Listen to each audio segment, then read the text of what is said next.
welcome back. We're going to cover Week 10 on Outcoach Sports. Thanks for visiting last week, and we did our mid-season review. The District of Unity version is coming up tonight to review last week, so you guys can subscribe from District of Unity over to Outcoach. And follow our Instagram account, that is Outcoach Sports on Instagram. So just do the @ Outcoach Sports. You'll find it there. Some video content is already there. Getting a lot of views, a lot of likes. I love it. Let's bring some love to the channel and so forth. Support the channel. First, we're going to cover Week 10. We had a sloppy game on Thursday night where the Bears just got out of the way of the Panthers 16-13. How much coverage do we want to give to that game? Hey, and if you're a Panthers and Bears fan... We apologize, but not... Okay, we apologize if you're a Panthers fan. If you're a Bears fan, we do not apologize. But see, at least y'all have a Super Bowl under y'all record. I mean, the Panthers, they went, but they didn't with win. With DeLone, Smith, and Muhammad. Yeah, that was a hell of a game back in the early 2000s, but not the point. How much coverage? We'll go over it quickly. Panthers still suck. The Bears suck, and we've said this before. I don't think Thursday night games are allowed to be good, and that trend continued. Moving on to Sunday's games. All right, so we got Sunday morning game. So let me take a look here because, you know, I tend to forget sometimes. So the Colts and Patriots. We're going to gloss over that one. That was an ugly international game. First of all, I'm going to do a different type of coverage with that one. I don't think Belichick is going to get fired. And the reason why I'm saying that, they're going to have a very high draft pick. If they're thinking, like everybody else is thinking, that they're going after a quarterback, they may use the archetype of Greg Popovich in the NBA, where everybody kind of thought he was getting out of there because he didn't have a Duncan Robinson or some big name that you could bring in, and they got Wembanyama.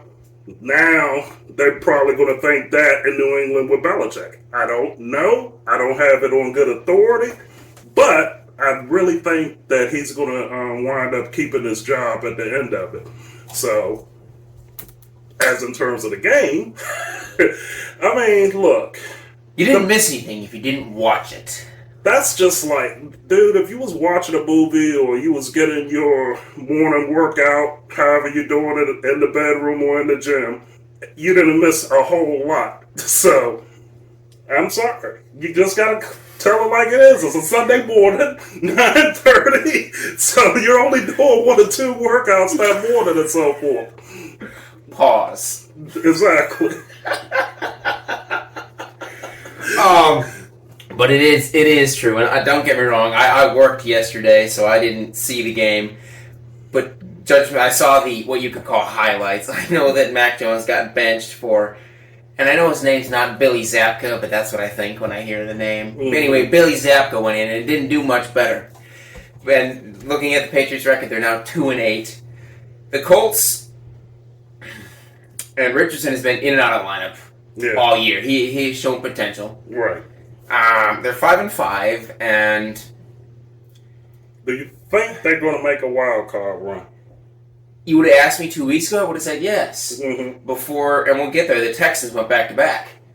But the Titans aren't winning anything, and then the Jaguars, even with their loss, are still ahead of the South. So it's going to be a tough road for them, but they're sitting there okay. Right. They just got to get healthy. But 10-6 is ugly and not a good showing for the league internationally. One game I do want to cover is the Bengals and Texans. Out of that game, you know, the Texans pulled it out in a come-from-behind win, 30-27. I kind of felt like the MVP may come out of one of those two teams. There's an outside chance. I mean, yeah, you may say Christian McCaffrey with the 49ers. You may say Tua. We're going to get there with a bigger conversation about the MVP talk in a little bit. But covering that one game, C.J. Stroud is not only the rookie of the year, but I think he put himself in that MVP conversation.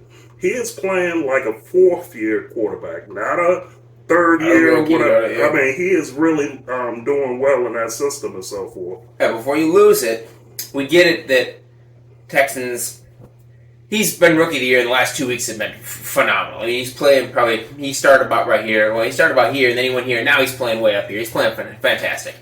But before you lose your minds at what Carl just said, the reason that he would be in that MVP conversation is because of, I think you could call it bias. Yeah. Because the Texans have been so bad for so long that if they make a wild card and he is the reason, the main reason why, you would have a good argument to give him that award. Obviously, you've got Tua if he stays hot, and the Bengals have been in up and down all year, but you can't discount Joe Burrow. I mean, Joe Burrow stirs that drink in Cincinnati. There's no question about it. He definitely carries that franchise. Let's pick another game to focus on. We're not going to go detail in every game because I'm sorry, some of these teams are just not worth covering. It's terrible, and we don't want to keep y'all's time for an hour and a half. But we'll stay with the barn burners, and I think you want to switch over. We'll switch to the Lions and Chargers. And I think that we've noticed, starting out from even week one, the Detroit, they look like a top 5 defense, and we've noticed throughout the year that's still true, but even against highly powered offensive teams, Detroit is able to adjust their play style, I think, versus whomever they're playing that week. Whether it be a ground and pound attack or a high-powered offense like the Chargers throwing that ball with Herbert, they've been able to adjust how they play to come out and find ways to win. See, the Lions go where their coach goes. They're definitely coach dominant. They have a complete team. I think you have a lot of good but not great players with the Lions, and it shows in some games because games like the Chargers, and the Chargers are not world beaters. I mean, they're just we talked about. I didn't mean to cut you off. No, you're good. I mean, the thing that I want to focus on is, look, the Chargers are a very strong offensive team, but defense. They got 2 players. They got one of the Bosa's, and they have Derwin James at safety and so forth. But the Lions really have a complete team. Mm-hmm. And this is a game that the Lions would not have won last year. This is a game they would not have won 2 years ago. It is very important for them to get these types of wins to establish some sort of continuity with strength. And if they don't do that, they're not going to be a playoff monster, so to speak. And Jared Goff, I mean, look, he's an above-average quarterback to a good quarterback. Mm-hmm. He's very good. He's very solid. Great. But he's just not great. But I don't think he has to be in that system in the way that they're very complete 1 through 11. It's not a top-heavy team. Exactly, and they don't need to be. And see, that depth that Mclain just mentioned, that is going to really show in the playoffs. Do they have enough juice? I mean, you still got 7 weeks to go. But I wouldn't be surprised if Lions get out of the first round. They're going to have a home game. They're going to win the North. Right. And we don't know about that. Minnesota has won 5 in a row. I still think they're going to win the North. Right. They're going to win the North, and we'll see. But we'll put it like this: the check mark is on the Lions right now. It's not a green one; it's a gray one. But it's there. It's there. So let's just say they win the North. Do they win enough games to? Well, they're not going to be the 1 seed. No, they're not. So the 1 seed, who gets with the new format? Who gets the bye? Is it the 1 and 2, or is it? I thought only one. Only one gets the bye. Yeah. So they're not going to get the bye. They're going to host a home wildcard game. So, and they did that for a competitive advantage because a lot of times the first 2 seeds, if they have like a significant lead, they'll just dial back, and the NFL doesn't want you sitting your star players and stuff like that. So. And we'll get into that too when we're going to do NFL. We're going to review, like we said, Week 10. Then we're going to preview 11. Then we're going to get in the NBA, the in-season tournament, which kind of goes into the what, like you said, you want competitive games all the way through, right? And having given one team a bye makes everybody want to jump ahead of them guys. I have my ideas, and I'll get to it when we get to that segment and so forth. Up that team. Looking at barn burners continuing, we have one more, and that would be the... I'm blanking now. I know Ravens and Browns. Yes. Ravens and Browns, and we talked about it last week, how Deshaun Watson goes from up and down, up and down. It was another up. But then we praised Lamar Jackson last week. We praised, and he, even in a 31-point effort, I was still disappointed in the way he played. 2 interceptions yesterday, not last night, yesterday. Here's the thing that one pick six, sorry. That's all good. Here's the thing most of the nation is going to have to realize. Cleveland is a very good team. Okay? Are they an elite team? That's going to be the question going through the rest of the season. They are very good. Now, they knocked off a Ravens team. They knocked off the 49ers. Okay? So, in most of the games that I've seen them, their defense is really solid. Yes, they gave up 31 points to the Ravens, but the Ravens are very hot right now, even with that loss. So you have another potential MVP candidate coming out of Baltimore with Jackson. Mm-hmm. So you have to take that all into account when you look at that score and you look at that game. And they did it on the road, folks. They came from behind. The Ravens had like a 16-point lead on them or something? I didn't see the game, but I was seeing the highlights as it progressed, and I was like, man, they smashed it, Cleveland. And then they fought back. They showed some resiliency there. And see, that is, again, just like I said with the Lions, it's very important for them to get these types of wins. I mean, Cleveland could be that dark horse team that you may have to look out for. And we talked about that at the beginning of the year. The Steelers, Before we get there, not Deshaun Watson, Lamar Jackson. He got paid that $260 million. Right. He didn't get paid that $260 million to know, we know what he's going to do from September to December. Right. And that is win a lot of football games. He got paid that money. What are you going to do for me in January? Those are the games that matter for Lamar Jackson and the Ravens. And that's where you start to wonder with some of the decision-making and the questions. Exactly. But moving on from that game to this, we're going to kind of run down now the list of, before we hit the last game, Jaguars, Niners, I want to talk about. We'll kind of run through Packers, Steelers.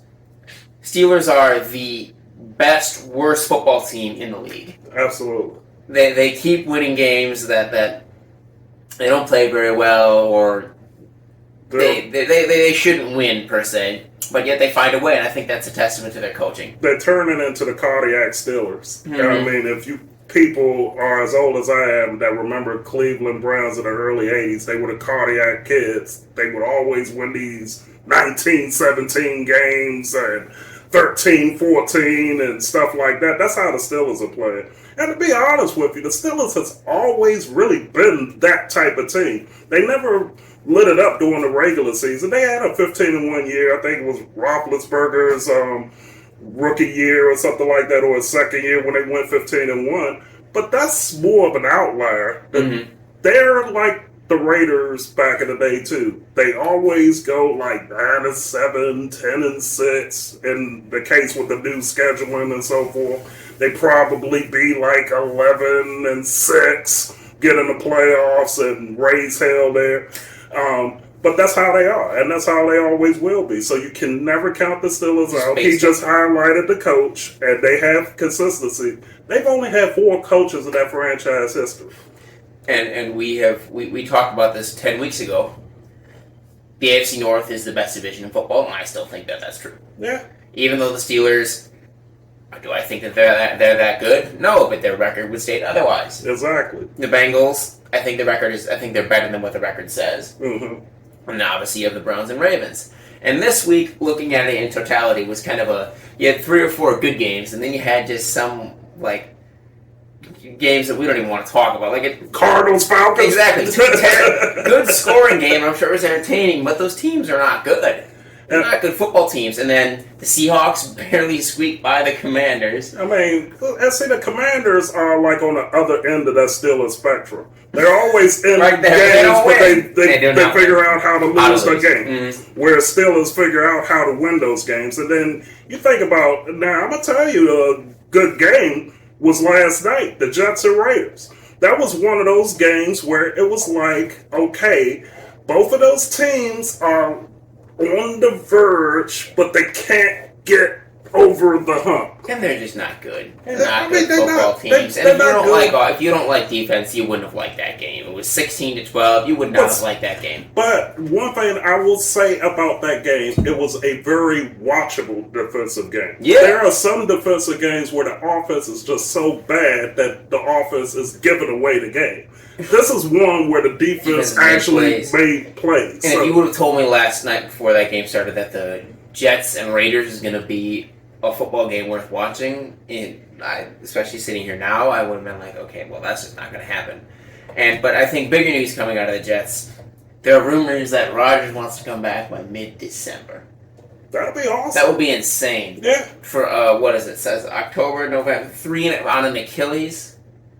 That'd be unheard of. That would, completely screw up playoff pictures everywhere. And because they've won enough games to stay competitive. There you go. But you also worry how healthy is he going to be, but I don't think they'd put him out there if he was 100% healthy. Exactly. But we're not going to dig into that game very much because as of right now, those teams aren't going anywhere. One game that Stephen A. Smith may be interested in, Cowboys. Oh, of course, you know he's going to be interested in that. So 49 points against the terrible New York Giants. Again, woo-hoo. And they shut them out earlier in the year. 40-0, yeah. Yeah, so you had 2 40 spots on the Almost Giants. Almost a 50. So let me ask you this. Is Daboll's job on the line here?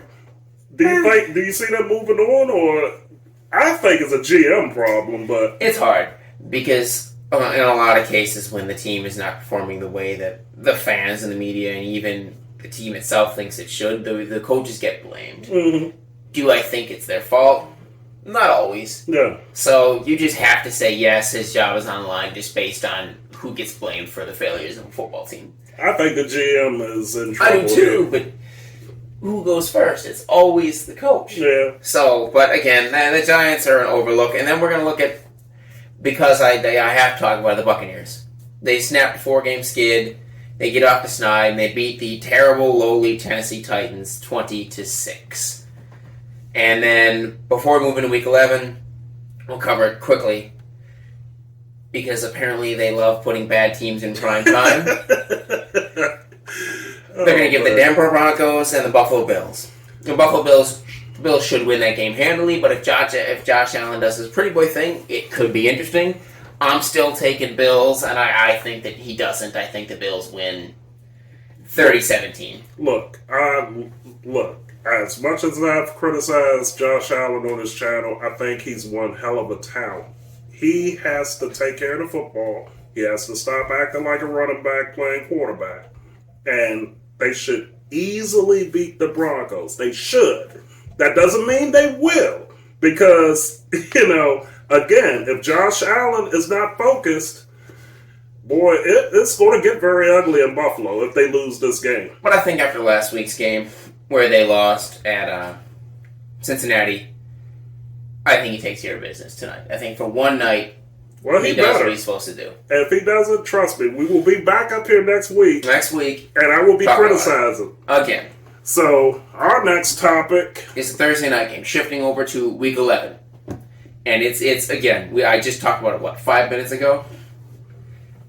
Oh, before we get into Week 11, the Niners got back on track, completely hammering the Jaguars 34-3. Look, I'm going to say this.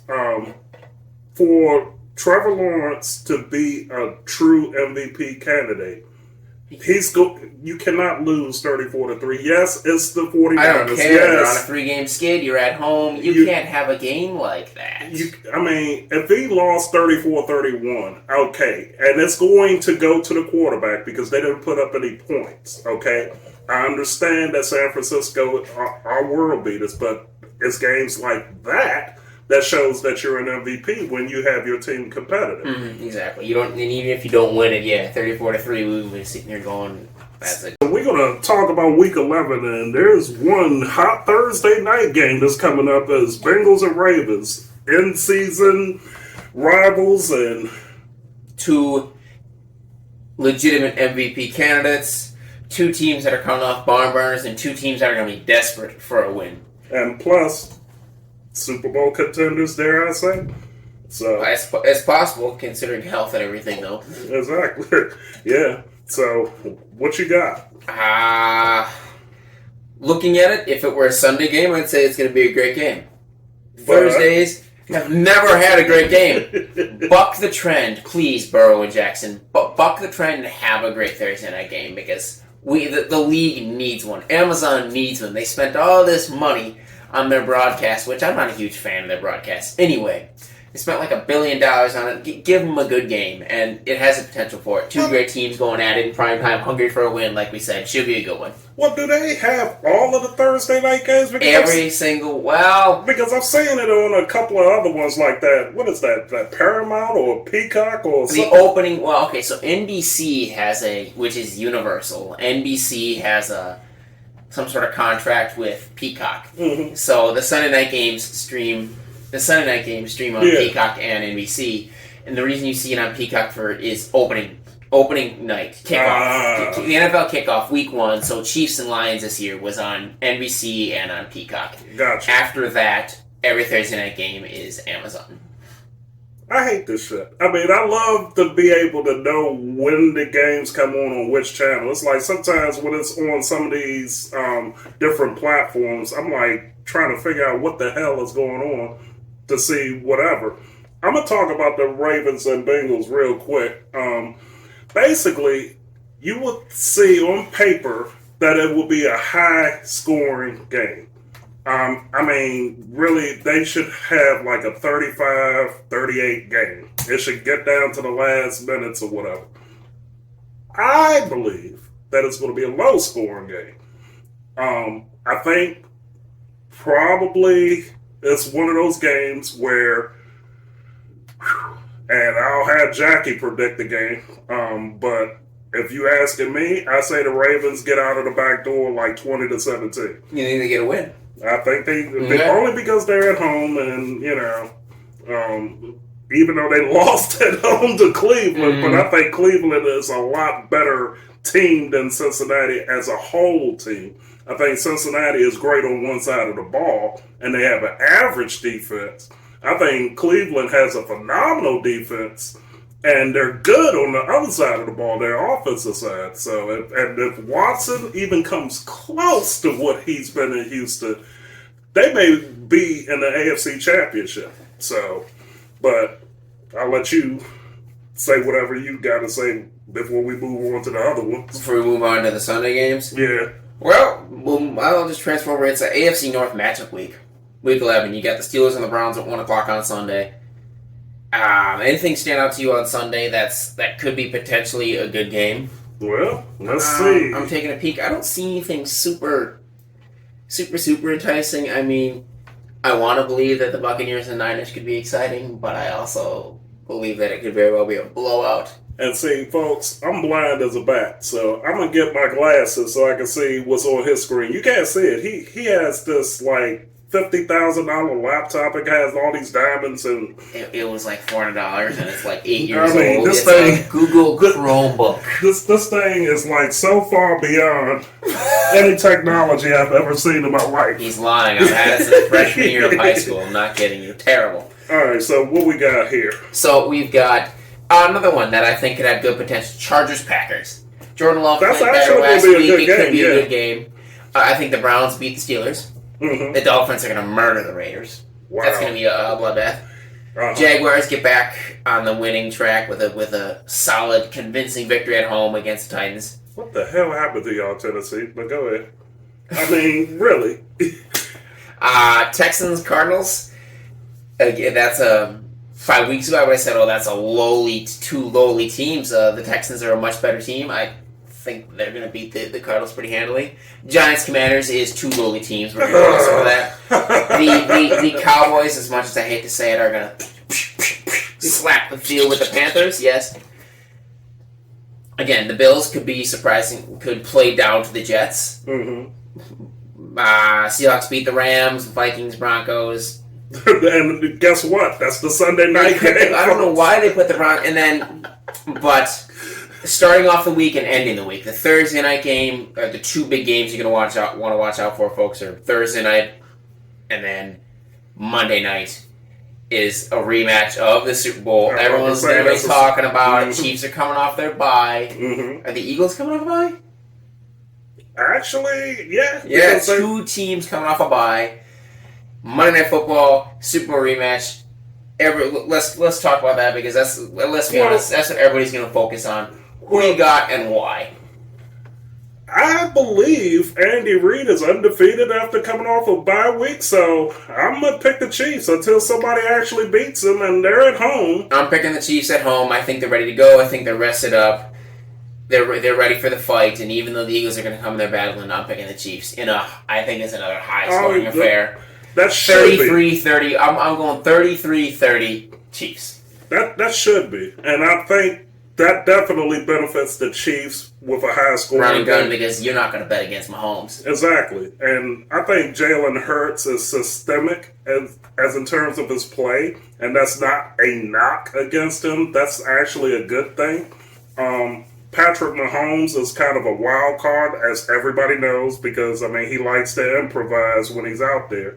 So that's what is going to carry the Chiefs.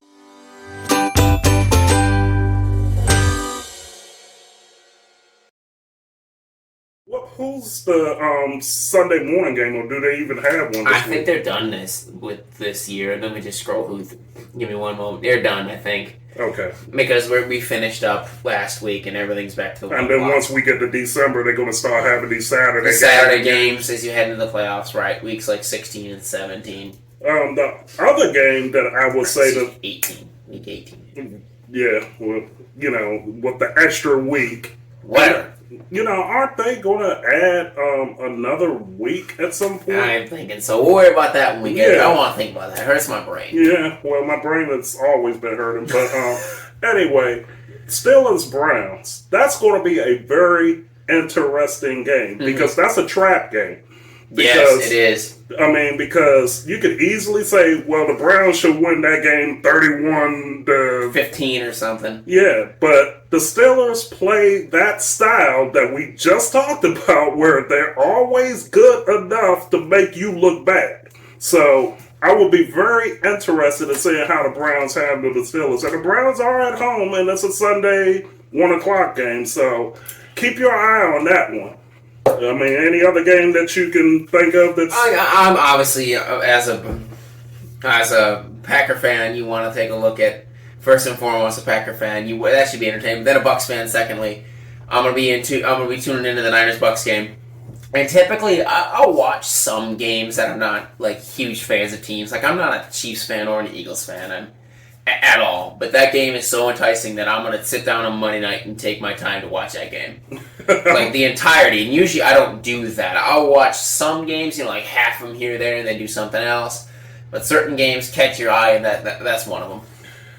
To mess with my DC brethren, I'm going to mess around with this Giants-Commanders game. You're going to give that the game a time of day. I am going to give that game a time of day. All right, first of all, the Giants kind of, smacked the Commanders around the first time around.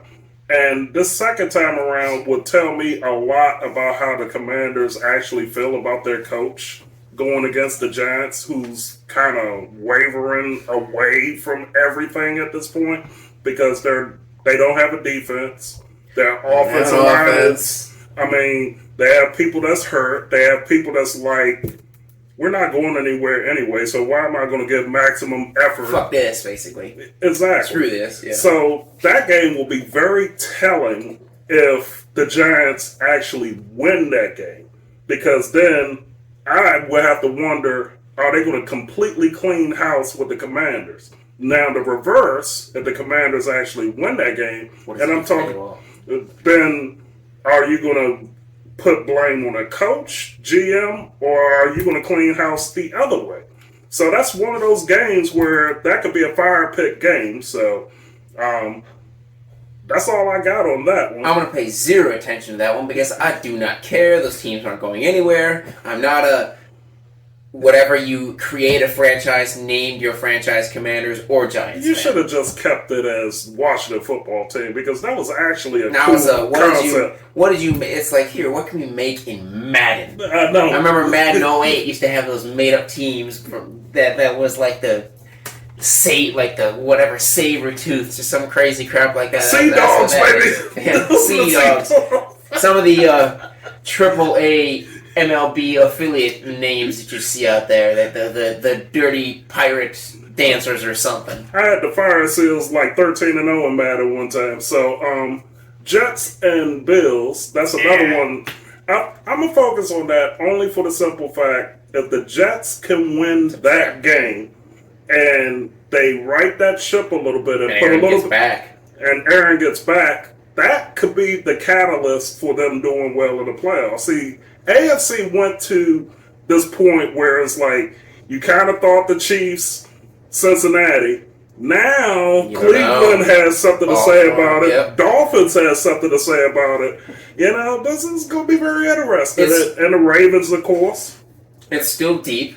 The AFC is deep. It's just more wide open than I thought. I mean, it's still wide open, but nobody is clear cut, even the Chiefs. Mm-hmm. And the only reason the Jets are getting any sort of coverage right now is because of the potential rumor of Rodgers coming back. If he wasn't coming back, there'd be no coverage. It'd be Jets, Bills, one done. Yeah, Bills win, move on, and be done with it. And see, that's why it's very important when you break down some of these games, not just by the stats, but what's the story behind this that could change 3 weeks from now. Mm-hmm. So that's why I'm looking at certain games like that.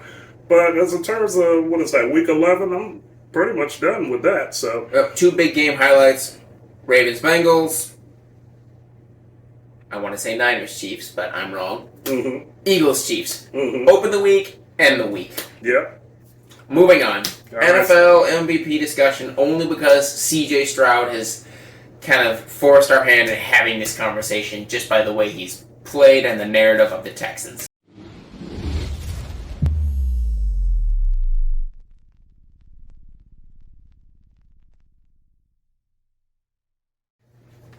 All right, so we're going to get into the discussion of the MVP. We're coming out of week 10, basically. I'm not going to necessarily list them in order, but we're going to just talk about, who could potentially, at the end of the year, get it.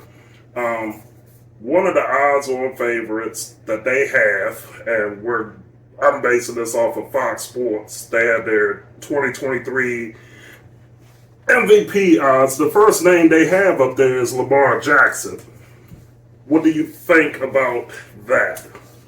I already know where you might go with this, but I don't know if I'd have him first, but he's in the. We just talked about he's in the conversation. I don't know if I've had him first, but looking at the list, you've got Lamar, Jalen, Pat, Tua, Joe, Christian McCaffrey, Josh Allen, T-Law, Brock Purdy, Tyreek Hill, which might I add, in the 60, and I could be wrong, but the 65 years of the MVP award. I know I might be wrong about how many years it's been, but I do know in the history of the award, a wide receiver has never once won an MVP award. But yet a kicker has. Yeah, well. Let's go figure, right? Yeah. Jared Goff is on there, Justin Herbert, and Dak Prescott. So they have all these lists. So we know these guys like Dak Prescott, Jared Goff, Tyreek Hill, Brock Purdy, Josh Allen, Patrick. Well, you cannot come. Those the 5 names. They're not winning the MVP. I think it comes down to Lamar, Tua, Joe, and even though it's only been 2 weeks, I'm throwing CJ Stroud in there. Those 3 names are the first 3 have the biggest. Well, let me focus on Tyreek Hill for a moment and talk about 3 other wide receivers unless Mclain has somebody he wants to add to this list. In the past, there's only been 3 wide receivers that I could have seen win the MVP. All right? And it's going to be controversial with a couple of these names. Terrell Owens, he was one when he was with Philly. I felt like he could have been the MVP based off of, Donovan McNabb had to change his whole throwing motion just because of Terrell Owens there. Because he had this throwing motion where he was more statuesque, kind of like Brady. He had to turn it sidearm to put more velocity on the ball just because T.O. was there, because he never had a receiver that was that fast that he could throw bombs to like that. And that was the one major thing that I noticed with McNabb. And Philly had to change their offense just because of T.O. Okay? And Philly obviously went to the Super Bowl because of T.O. All right? They didn't win it, but it changed the whole dynamic. The second one, and a lot of people are going to be like, yeah, he should have won it. Randy Moss. Basically, his rookie year. I mean, he just lit up everybody. That was 98, right? That was 98. Yeah. And I think that's when they went to the NFC Championship that year, too. Here's the thing about why Anderson missed field goal. Yeah, well, go figure. Blame the kicker. Yeah, he missed it! Here's the reason why Randy Moss was not going to win that MVP award. You had Chris Carter there. You had Robert Smith. You had Cunningham. I mean, I'm sorry. Even if you took Moss off that team, they were still going to have maximum effort with Minnesota. They may have still set the record for points that year. Okay? Then Jerry Rice, pick a year. 85, 86, 87, 88. You always had Montana, though. When you had Montana, it's going to be difficult. Like, I would say a guy who would never... And they were not that good that year that I'm about to bring up, but DeAndre Hopkins. Mm-hmm. I don't remember what year it was. It might have been 2017, 2018. I remember he had 5 different starting quarterbacks. He led the league in touchdowns, receptions, and receiving yards. He had 1,400 yards with 5 different quarterbacks, and he didn't win the MVP. If that doesn't win an MVP as a wide receiver, nothing will. What was their record, though? Do you remember? They might have won 8-8. See, that's probably the problem. But they were like 15-1. When you're that good, yeah, you're the most valuable because your team's horse shit without you. Well, see, now I'm saying all of that to get to Tyreek Hill. I mean, he's a very significant part of the Dolphins' offense, but a wide receiver is ball dependent, and it's not like you're only throwing to that one guy. And then if he gets MVP nods, well, who's throwing on the ball? Mclain used one of the rare examples where one guy who is a receiver had multiple people throwing him the ball. And was still successful. And the only reason why Hopkins probably did not win the MVP because it's good enough. Exactly. But how is that his problem? I agree. I mean, I would like to know who the hell won the MVP that year. That way you can do I can't remember the year. If it was 2018, it was Brady. All right, well, they ain't going to give it to him over Brady. No, they be meat riding Tom Brady all the damn day. But the only reason why he would get the MVP is because of all that we just said. Because a wide receiver has never gotten it before. And they'd be like, okay, out of all of the years, and that's one of those player biases things or position bias where they say, well, a wide receiver has never won it before. Well, but I don't think it's going to be this year because even without Tyreek Hill, they have Jalen Waddle. And Jalen Waddle is fantastic. Right. And you brought up Randy Moss and the Vikings, the 98 Vikings having the highest, they put up the most points in NFL history. Mm-hmm. He was also a part of the team that broke that record, the 2007 New England Patriots. Exactly. Which you could also argue was his best year ever. He had 23 touchdown catches. Exactly. But I didn't mention that year because who was throwing the ball? Brady. Exactly. Yeah. So you're not going to get it. He had 50 touchdown passes and 23 of them to one guy. All right. It doesn't matter. He's ball dependent. Yeah, I know. I get it. I get it. But that's the only... And Mark Mosley in 82 won the MVP as a kicker. And it's like, how the hell is a kicker going to win MVP? Well, all of those games that year, he was directly responsible for Redskins winning at least 6 games that year. All these last-second field goals that he kicked. And his accuracy at that time was like NFL, best. Justin Tucker came along. Yeah, and obviously they're not going to keep giving a non-position player like that, In MVP, he just doesn't see it. It just doesn't. It doesn't work. But Lamar, Joe Burrow. I'm blanking.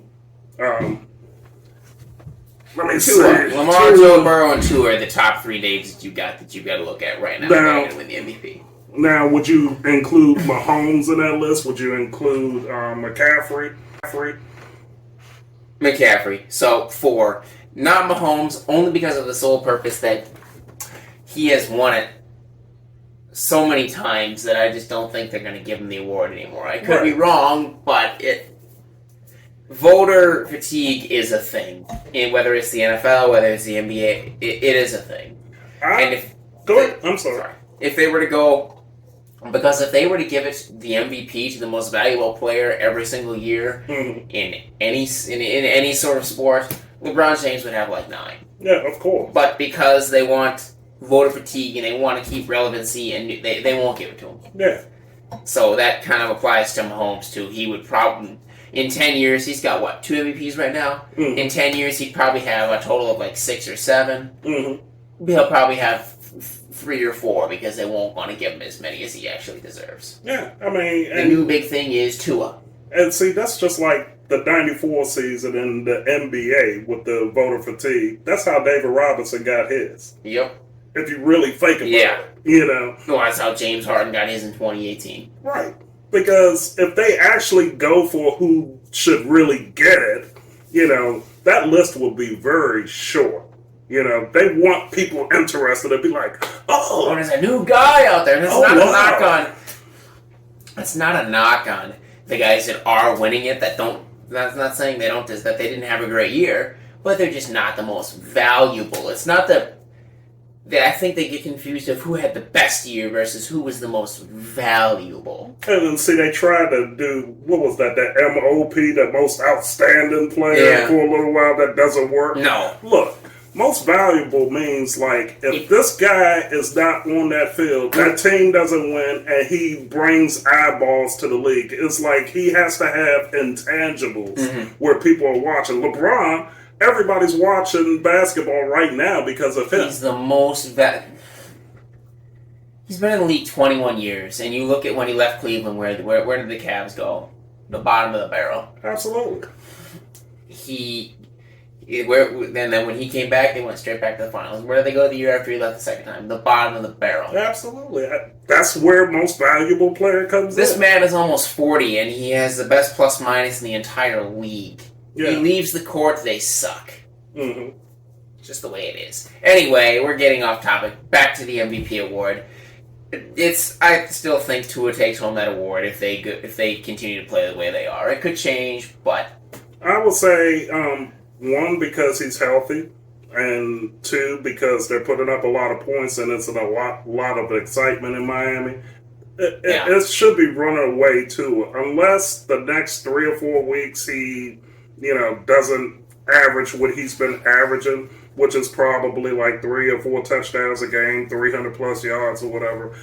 That you might as well just go ahead and put Tagliafico on that trophy now. The problem is with the Dolphins is they put up these great numbers in their great offense, but they can't win against a competent football team. I know. Great, they're going to beat the doors off the Raiders. Congratulations. Right. My old man could beat the doors off the Raiders. That's not saying a whole lot. But they're still going to give it to him just because the big flash of Miami, how great they were and blah, blah, blah, blah, blah. Anything you'd like to add? I mean, McCaffrey could sneak in there and get it if the 49ers, if they continue their dominance and their wins and so forth. I mean, McCaffrey, to me, is far and away probably the best athlete in the league. Him and Max Crosby are the 2 guys that give, maximum effort on every play. Oh, yeah. So I would love to have both of them on my team or whatever, so... But that's all I have to add to it, because to me it's a 2-man race right now for the MVP. So it could be 3 or 4 if the other 2 step up, Burrow and probably Lamar Jackson. And the Thursday night game this week could be a big statement game for both those 2 guys. Exactly. To enter that conversation, to say, not to enter, but continue to push that narrative. And we'll get to it probably a week before they announce who the MVP is, just to see, how wrong we are, how right we are. Exactly. So the MVP talk outside of this we're not even going to do a segment on until a week before. Not every week, no. We just kind of wanted to hit home. Unless somebody is just like tearing stuff up where you're like, oh my God, look at this guy. So that's how we're going to leave it. What are we going to talk about now? Are we done? We're going to take a quick break, and then we're going to come back, and we're going to talk about NBA. Every week, I think I'm going to do an NBA power rankings. I'm going to highlight, obviously, some teams in 30 through 10, but then 1 through 10, I want to do a complete comprehensive list each week. Each week, 1 through 10, the NBA power rankings. So I want to do that. I want to talk about the inaugural in-season tournament. Oh, Jesus Christ. It's going to be interesting. But leave a comment down below who you think at this moment is the NFL MVP.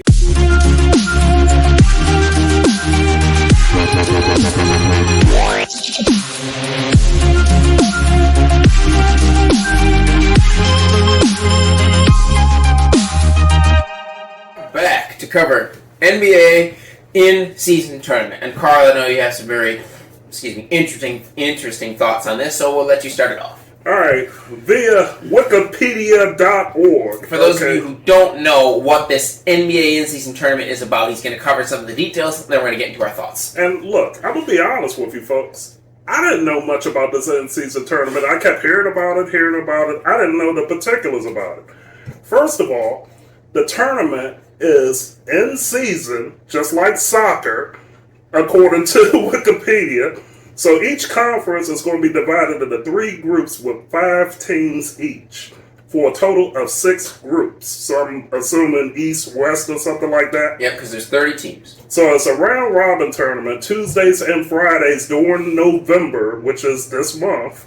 Each team will play 1 game against each other's in that group, for a total of 4 games. So they're doing it exactly like soccer, if anybody follows that, or football. La Liga or whatever it is, yeah, but English Premier League, Barclays Premier League, yeah. So the 4 teams from each conference will advance to a single elimination tournament. The 3 pool winners, in addition to the group runner-up with the best record, as a wild card. Jesus Christ, if it's not even more complicated than what it needs to be. The semifinals and the championship game will be played in Vegas, so everything will be contained in-house for the 2023 tournament. Players on the champion team, the one that wins it all, will each receive $500K. Like, that's a lot of money to them. The runner-ups will get $200K. The players on the 2 losing teams in the semifinals will each get $100,000. So basically, you're giving them a down payment on the house nowadays. Whoop-de-doo for these rich guys. That doesn't mean anything to them. We'll get into that. That's not even going to pay their tax bill, folks. And look, hey, if you got it and you make it, good for you. But like I said, what are your thoughts on this thing? I'm done. He's not done. There's more, apparently, folks. See, that's why I wanted to read it, to tell you folks how silly and complicated this is. So, the players on the 4 losing teams in the quarterfinals there's more money. More money. It is $50K. $50,000. Folks, I don't even think they can buy a luxury car with that anymore. I'll take $50K. I could use a $50K. Dude, I would take your mother for $50K. So here we go.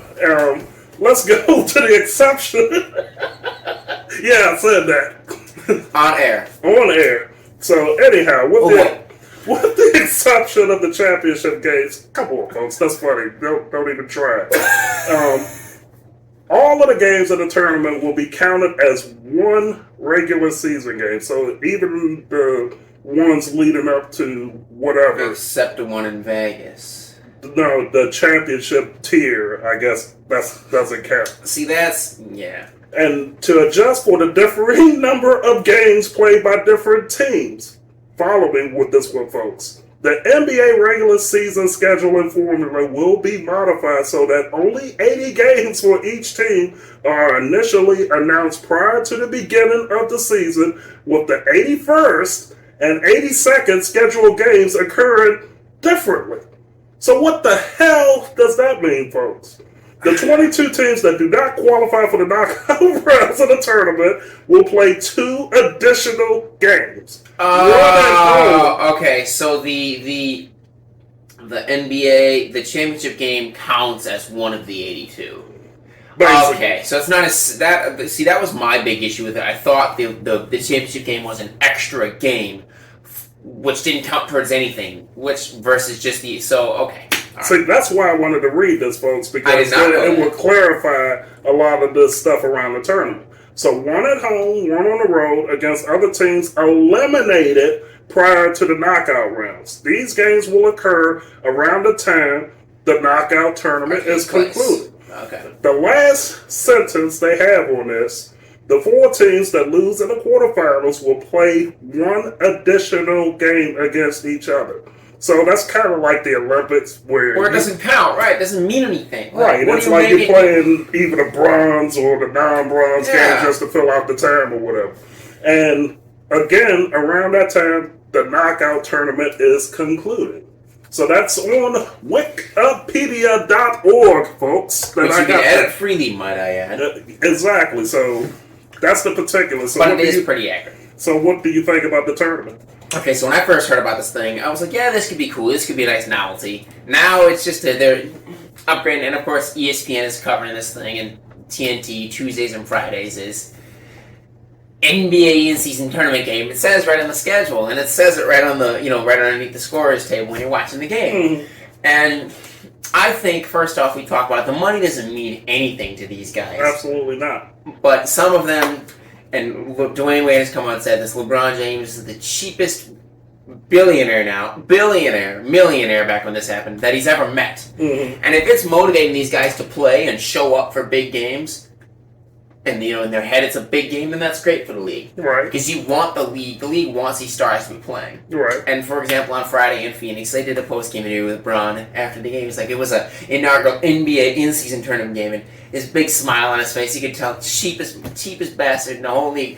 And we want that. We want that money. And you're like, you share it? And we'll see. Like, he wants the money. Which, again, if it gets them to go and play at a high level, then that's all you want from the tournament. Well, and one thing I just thought about when you was talking about more money, it's like the people that's on the level from 9 to 15 on that bench or whatever, that's going to be very important for them to get that 500K, I should say. So the biggest guys, it doesn't even matter. No. And they probably just write that off to charity or something like that. Who knows? But it's also another thing for the league, because there's been rumors for 2 or 3 years now. They want an expansion in Vegas, and to put something like this in Vegas to get Vegas that exposure as a basketball town to see how the turnout is and whatnot could be cool. How do fans travel to come to Vegas? So there are a lot of things to go into it with a business decision.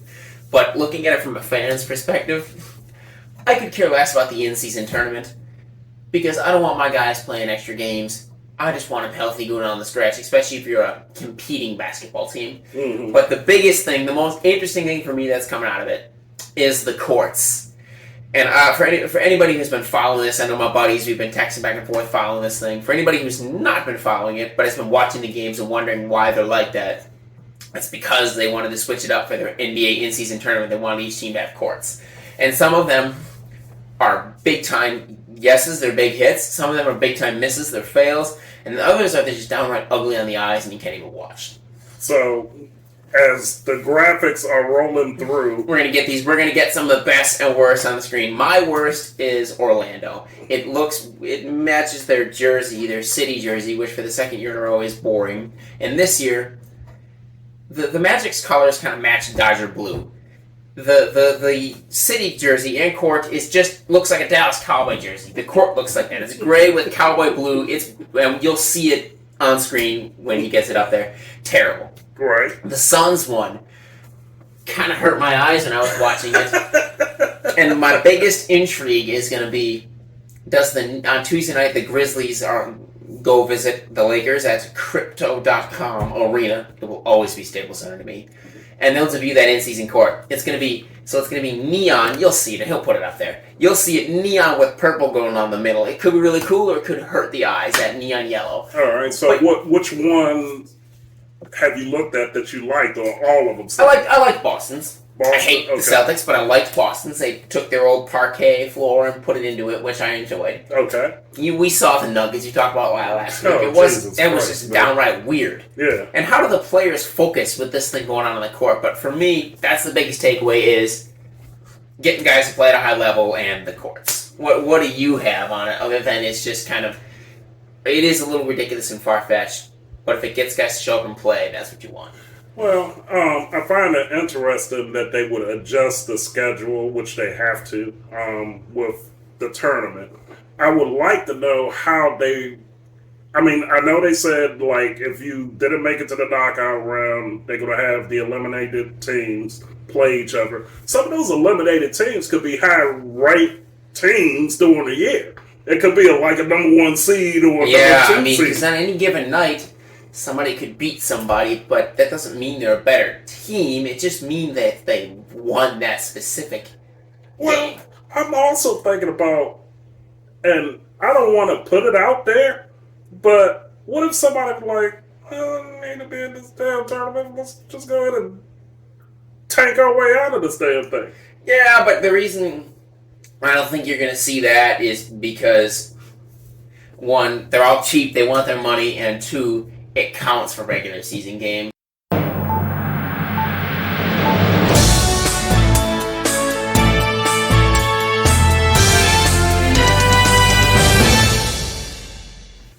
Alright, Mr. Mclain, what you got with the power rankings for the NBA? NBA, this is going to be a weekly thing I'm going to do. It's going to be, like, basically 1 through 10. Obviously, I'm going to throw in tidbits for, like I said earlier, 30 through 10, just teams that have maybe creeping their way up. But let's just say, like, for example, the Pistons are not a good team. But let's just say they have a 4-0 week. They're not going to jump above the Denver Nuggets, but they will. But if the Nuggets have a 1-2 week and the Celtics have a 3-0 week, you move up a few spots here and there. It's going to be 1 through 10. Okay.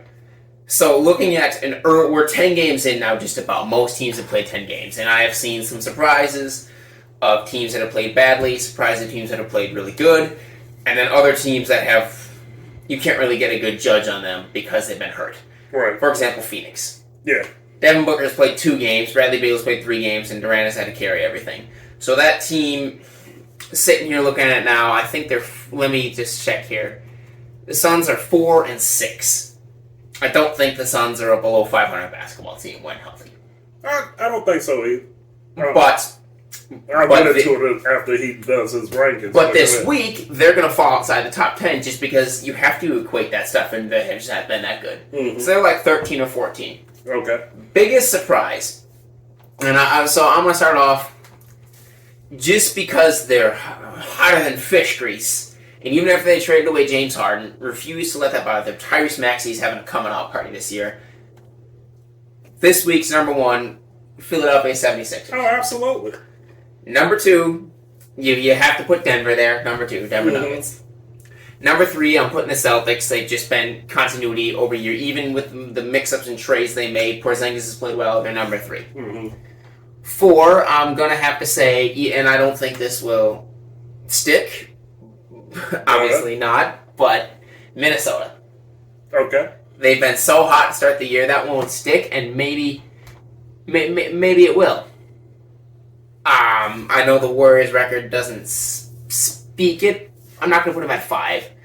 I'm not quite there yet. I'm going to put the Bucks at 5. I know they're 5-4, and they had a bad loss on Saturday night in Orlando, but they didn't have Damian Lillard, and that's just a good basketball team. Well, let's get back to another team there, the Suns. We talked about it in our basketball podcast, I believe, when we were talking about it around the finals or right after the finals or whatever. Mm-hmm. My biggest concern with the Suns was not the talent, was the ability to stay on the court. And Bill has missed a lot of games coming from Washington. Durant has missed a lot of games. Not this year, but last year. Yeah, I mean, but I'm just going historical. If they could get healthy and stay that way, I would be very interested to see if they try to do load management with that team just because, and I think that would actually hurt them because I believe a lot of their game depends on timing. And if they don't have that timing, they're not going to have good series in the playoffs because they are such streaky players. For them to coalesce at the right time, you have to get them ready at the right time, especially Bradley Beal, because when he gets hot, he's a very dangerous guy. Yep. And we all know Durant's abilities, his length. He's just like one of the best pure shooters of all time, especially for his height. I don't know. I mean, it's like that's kind of a wait and see for me. And it's all pre-dependent on health. And we talked about it before. They're going to be a great regular season team. They'll win a lot of games. They don't play any defense. They're not going anywhere in the playoffs. So, another team I'm going to focus on is the world champs. I think the Nuggets are just going to be there. They're such a... well-coached, machine. Exactly. Yeah. They have all of the pieces, and it's the right pieces. They don't have, like, superstar studs in every position, but they have workaholic studs in a lot of positions. Yep. And I can see them, hovering around the top 5 of the power rankings going forward. But, I know Mclain is going to do a week-to-week thing. The other team I'm going to focus on is the 76ers. How much of that is the cancer of Harden leaving? Yeah. And look what it did to the Clippers. We'll get there. You see what I'm saying? I will get there. I mean, just think about that when you're looking at this power rankings and so forth. So, and again, when I'm done, I'd love to hear your power rankings 1 through 10 at the bottom. But go on, are you finished? Oh, I'm done. All right, going back. So I'd like to make it. Well, obviously, so I still have Sixers, Nuggets, Celtics, Timberwolves. I'm gonna put, and again, this is not gonna be. That's why it's week to week. But they've won 6 straight. Houston. Okay. They're not gonna be up there, but right now they are. They won 6 straight. I'm going to put win 5 in a row after starting really, really bad. Miami. Okay. And you can put 1 through 10 on the screen, right? Yeah. Okay, so he can do that, because if I lose track, he'll just put it up there. So anyway, Miami. I'm putting Dallas at 7, just because they come out hot. I'm putting... You can't, even though they've had, again, I talked about it, had a really rough game. I'm going to put them at 9. I'm going to put Milwaukee at 9. Okay. Just because they had a rough game. And because the Magic are impressing me. Okay. The Magic are going to be 8th. And then taking the 10 spot, winning 3 in a row. I don't like them because I don't like New York teams, but I'm putting the Knicks. You're questioning, well, where are the Pacers? They're 6-4. They're not on a hot streak. They're not going to be there come a week from now. And probably neither will the Rockets. I don't think the Rockets are very good. Maybe I'm wrong, and maybe we'll see in time. It's only been 10 games. But that's where my 10 sit right now. So basically, you're not doing it off a record. You're doing it off of what their ability is in that time frame. How good you are as a team. Obviously, the Nuggets are really, really...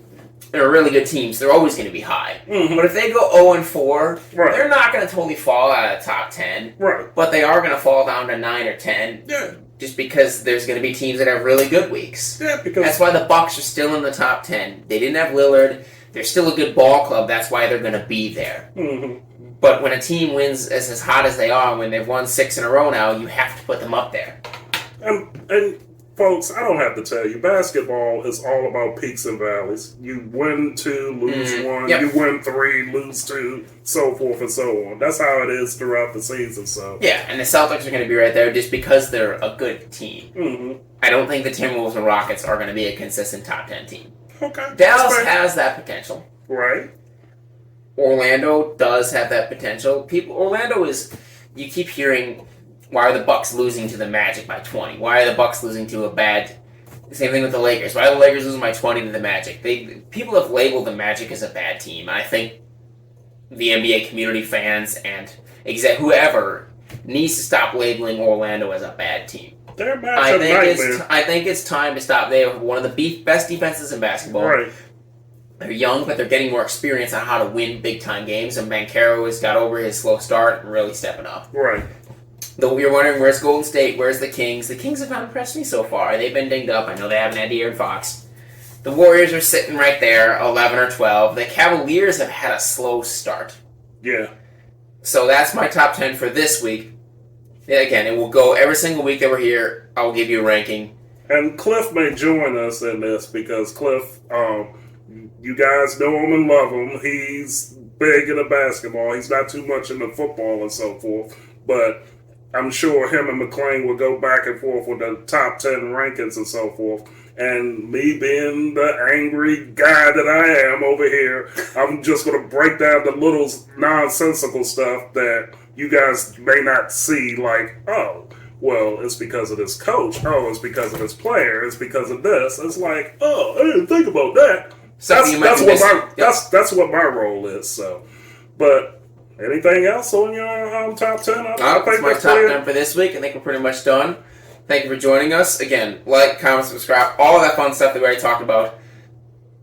Especially leave a comment. We want to hear from you guys. Absolutely, because we want to know what are you thinking of it? And I mean, not just us, but the content. Mm-hmm. What do you think about his power rankings? What do you think about some of the outlier stuff that I'm mentioning and so forth? And who's your team? And why are we right or wrong about your team? And also, what we talk about, obviously, we talk about the week in review and we preview the NFL, and then we've spoken about the in-season tournament and now power rankings. Power rankings is going to be every single week, but the other stuff is going to change from week to week based on what's going on. Like when Shohei signs his big contract, wherever he goes, we're going to talk about that. Oh, absolutely. So whatever you get, if you want to hear about something, we didn't cover any hockey, but I'm an avid hockey fan. I watch hockey. Probably 3-4 nights a week. If there's not a big NBA game down, I'm sitting down and I'm watching hockey. If you want to hear about the NHL, because I know the NHL doesn't get a lot of coverage, if you want to cover it, just let us know and we can cover it. And also, talk about Jackie's picks. I mean, she doesn't hit a home run every week, but she's done pretty good versus the so-called experts out there. Because I've seen some experts that's like, really? And she's done well. She has a winning record, so... But talk about her too, and then she'll talk about you back, so because she's that way.